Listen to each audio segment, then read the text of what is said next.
Welcome to Today I Learned About, the show where we breathe life into useless facts and headshots are the only way to bring me down. Pew pew. Zombies on TV and movies are super popular, and for a good reason. They are super awesome. That's not debatable. The only thing that is debatable is, do you prefer the slow, clumsy zombies, or do you prefer the fast, super aggressive ones? I, for one, have always hoped and prepared for the upcoming zombie apocalypse. I really think the world is due. Well, today I learned zombies are for realsies.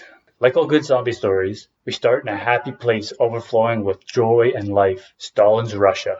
A Soviet physician named Sergei Bokaninko dedicated his career to finding ways to keep individual organs functioning once they'd been removed from their host. This can be difficult to do unless you're that guy from Indiana Jones and the Temple of Doom. Old Dr. Sergei developed a heart and lung machine that he would hook up to dogs' heads. He called it an autojector. This machine could keep a disembodied head alive for up to 100 minutes before the blood coagulated. As you can imagine, he received a lot of criticism for basically slapping God in the face. I put a link in the description below to see actual footage of these experiments, but be warned, this is very graphic, and this is coming from me, who at least once an episode shoots a bird in the head. Rumors circulated back in America that the Russians were reanimating the dead, and most Americans couldn't care less about what was going on in another country. They're too busy watching flapper girls, doing the Charleston, and speakeasies. All those words are real things, and they were awesome. Dr. Sergei was not the first Russian to dedicate himself to this problem. In February 1902, a doctor named Alexei Kubelenko had restarted a rabbit's heart that had been stopped for 44 hours. He began waiting longer and longer to see how long he could go and still reanimate a corpse. He got so good at reanimating that he was able to do it on dogs that had been dead for several weeks. "Hey, mister, I found this dog beside the railway track. He doesn't look very good." "Okay, I'll see what I can do." "Here you go, kid. Have fun."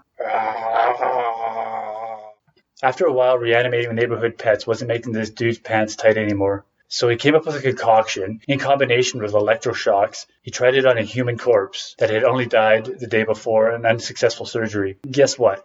It fucking worked. The heart started beating again, and the undead started heaving and making wet, disturbing breathing sounds. Alexei's assistant was all like, "Eek, fuck this," and ran out of the room. The horror show continued for 20 minutes. Probably because he was weirded out with the whole humans coming back to life thing. Kubelenko never went back to humans. He just stuck with animals.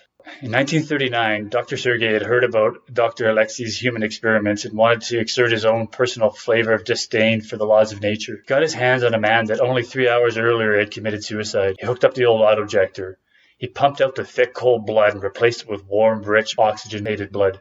After a few hours, the heart started beating again. The eyes started to flutter. The lips released a horrifying death rattle. Understandably mortified, Borenko flicked off the autojector, allowing the corpse to return to death. After what I'm sure was a lot of muttering under his breath, "What the fuck am I doing with my life?"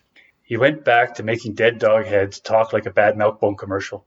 You know what's worse than slapping God in the face? God slapping himself in the face. Cordyceps are a fungus found in the Amazon forest. Basically what happens is fungal spores fly through the air, eventually landing on an ant. They infect the ant, and once inside, it takes over the ant's brain, effectively becoming a zombie ant. The ant's only goal now is to find the perfect amount of light and moisture. Once it finds the perfect spot, the ant clamps its mandibles down on a vital stem of the plant. Mission accomplished. The ant just stays clamped to the stem and dies like a chump. Well, the cordyceps takes root, using the ant's body for nutrients, and grows right out of the ant over the next few weeks. Once mature, the fungus bursts, releasing a bunch of new spores to infect new ants. This process has gone on to completely wipe out entire ant colonies. Of course, no one cares, because, they're ants.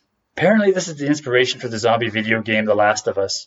I've never played it, but it sounds like a great plot mechanic, and it would be terrifying to see this happen to us as humans, especially The Last of Us. Do you need to be a doctor to make zombies? Not if your name is Jeffrey. Jeffrey Dahmer, a notorious serial killer and amateur zombie-making enthusiast, tried to create zombie love slaves. Not the punk band from the 80s. Everyone loves zombie love slaves. But actual mindless fuck toys that would never be able to leave him or judge him in any way. Basically, Jeffrey was lonely and wanted to cuddle. What he would do is bring somebody back to his apartment and drug their drinks. Once unconscious, he was to drill a hole in their skull. Next, he would pour hydrochloric acid into the hole. Yeah, like directly on the brain. And this sort of kind of worked, at least for a few hours. Surprisingly, this did not instantly kill the victim. In fact, in one case, Jeffrey left for the day, and the victim had got up and wandered into the streets. Some nearby cops came and got the guy after some witnesses had called him, and Jeffrey had convinced the cops that this was just his boyfriend and he was really drunk, and they allowed him to take him back to his apartment. At this point, he upped the dose of acid on the brain, which killed the guy. Jeffrey had tried this a few different ways to make zombies. Mind-blowingly, a different victim got away into the streets on a second occasion. This time, the cops were more on the ball and actually investigated. If I've said it once, I've said it a million times. Lock your goddamn zombies up, Jeff. Jesus Christ. Speaking of Jesus Christ, there's a long history of unverified religious resurrections dating back to, 30 CE when the original zombie appeared 3 days later. Accounts go back further than that, actually. So many have claimed to have been brought back after death. It's like the number one thing a messiah does. However, none of these claims are nearly as interesting or plausible as a Russian necromancer, fungi, and a lonely guy named Jeff. Now you know everything there is to know about the undead and why it's better to let go sometimes. If you enjoyed this and you're not a zombie, please give me a thumbs up. So long and stay frosty.